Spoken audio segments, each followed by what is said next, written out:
संत मार्कुस का अध्याय 3। सूखे हाथ वाला। ईसा फिर सभागृह गए। वहां एक मनुष्य था जिसका हाथ सूख गया था। वह इस बात की ताक में थे कि ईसा कहीं विश्राम के दिन उसे चंगा करें और वे उन पर दोष लगाएं। ईसा ने सूखे हाथ वाले से कहा, बीच में खड़े हो जाओ। तब ईसा ने उनसे पूछा, विश्राम के दिन भलाई करना उचित है या बुराई, जान बचाना या मार डालना? वे मौन रहे। उनके हृदय की कठोरता देखकर ईसा को दुख हुआ और वह उन पर क्रोध भरी दृष्टि दौड़ाकर उस मनुष्य से बोले, आप हाथ बढ़ाओ। उसने ऐसा किया और उसका हाथ अच्छा हो गया। इस पर फरीसी बाहर निकलकर तुरंत हेरोदियों के साथ ईसा के विरुद्ध परामर्श करने लगे कि हम किस तरह उनका सर्वनाश करें। समुद्र तट पर विशाल जनसमूह। ईसा अपने शिष्यों के साथ समुद्र के तट गए।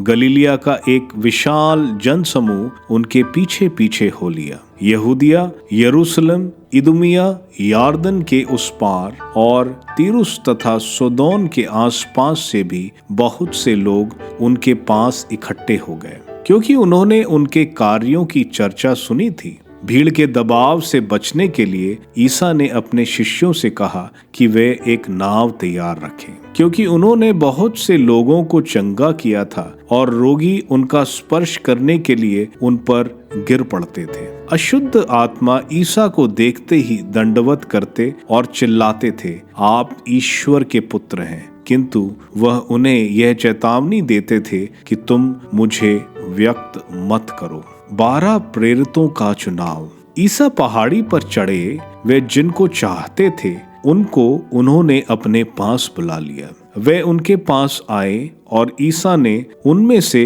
12 को नियुक्त किया, जिससे वे लोग उनके साथ रहें और वह उन्हें अबदूतों को निकालने का अधिकार देकर सुसमाचार का प्रचार करने भेज सके। ईसा ने इन 12 को नियुक्त किया, सिमोन को, जिसका नाम उन्होंने पेतरुस रखा, जबदी के पुत्र याकूब और उसके भाई योहन को, जिसका नाम उन्होंने बोआनगेस अर्थात गर्जन के पुत्र रखा, आंद्रेस, फिलिप, बार्थोलोमेव, मती, थॉमस, अल्फाइस के पुत्र याकूब, थडेयुस और सिमोन को, जो उत्साही कहलाता था, और यूदस इस्करियोती को, जिसने ईसा को पकड़वाया। ईसा के संबंधी। वे घर लौटे और फिर इतनी भीड़ एकत्र हो गई कि उन लोगों को भोजन करने की भी फुर्सत नहीं रही। जब ईसा के संबंधियों ने यह सुना तो वह उनको बलपूर्वक ले जाने निकले, क्योंकि कहा जाता था कि उन्हें अपनी सुध बुध नहीं रह गई है। ईसा और बेल्जुबुल। यरूशलेम में आए हुए शास्त्री कहते थे, उसे बेल्जुबुल सिद्ध है और वह नरक दूतों के नायक की सहायता से नरक दूतों को निकालता है।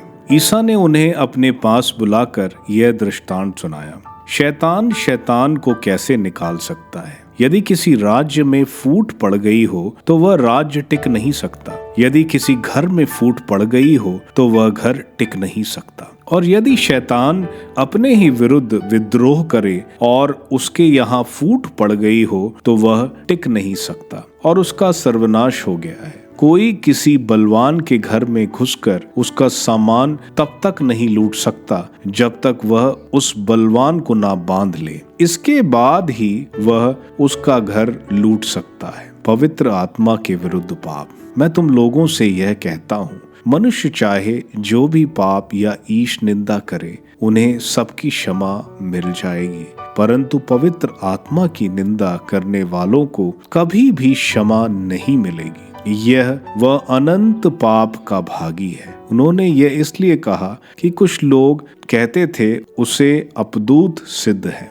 ईसा के यथार्थ संबंधी। उस समय ईसा की माता और भाई आए। उन्होंने घर के बाहर से उन्हें बुला भेजा। लोग ईसा के चारों ओर बैठे हुए थे। उन्होंने उनसे कहा, देखिए, आपकी माता और आपके भाई बहनें बाहर हैं, वे आपको खोज रहे हैं। ईसा ने उत्तर दिया, कौन है मेरी माता, कौन है मेरे भाई? उन्होंने अपने चारों ओर बैठे हुए लोगों पर दृष्टि दौड़ाई और कहा, ये है मेरी माता और मेरे भाई, जो ईश्वर की इच्छा पूरी करता है वही है मेरा भाई, मेरी बहन और मेरी माता।